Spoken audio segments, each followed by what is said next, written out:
Good morning, everyone. We are here in front of you to discuss the definition, concepts, proponents, and examples of projectile motion. First of all, what is a projectile motion? Projectile motion is the motion of an object thrown or projected into the air, subject to only acceleration of gravity. Say, for example, a cannonball. The object is called projectile, which is the cannonball, and its path is called trajectory, which in this example is where the cannonball would go.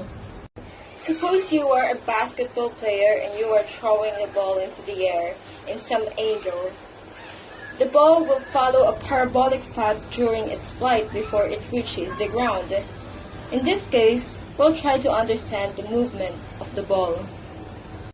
Initially, when you throw a ball, it has two directions, upward and forward. This is called velocity.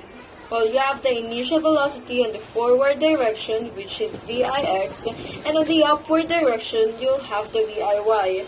This means that the ball is moving upward while moving to the right. When the ball moves upward, its velocity in each direction will be the same as the value of Vx, and the velocity of y will be 0. When the velocity along with the y direction is equal to 0, the ball is in its maximum height from the ground.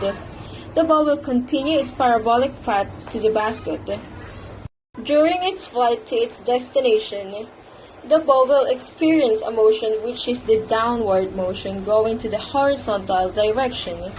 This time, the velocity of the ball in x direction is still constant, but the velocity along y direction is approaching to the value same as the initial velocity along with y direction but in a negative value.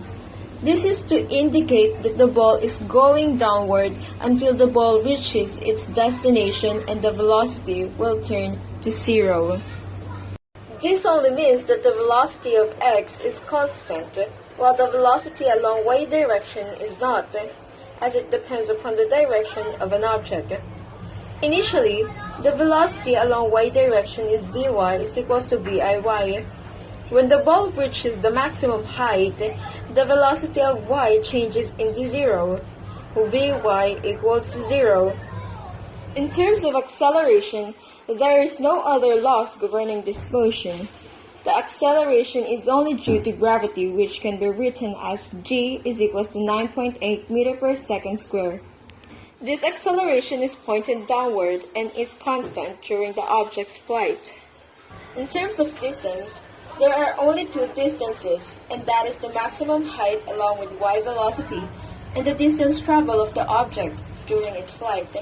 It can be written as d max x. So now, we venture into the study of projectile motion to know its functionality, how it works, and to know its scope of measurement. The main proponent of the projectile motion was Galileo. He was the one who first broke down motion to its separate horizontal and vertical components. He took this idea further with his realization that there was more than one force at work upon the projectile. Let's move on how we can use projectile motion in our daily lives. We are actually using the projectile motion every day without knowing that it is projectile motion. Say, for example, your mother throws a biscuit on you. That is considered as one because there is a gravity or there is a force of gravity that acts upon it. Another example for this is the soccer game. Suppose you are a soccer player and then you kick the ball in a parabolic way. It would also be considered as projectile motion because, like I said, when there is a force of gravity, it is a projectile motion.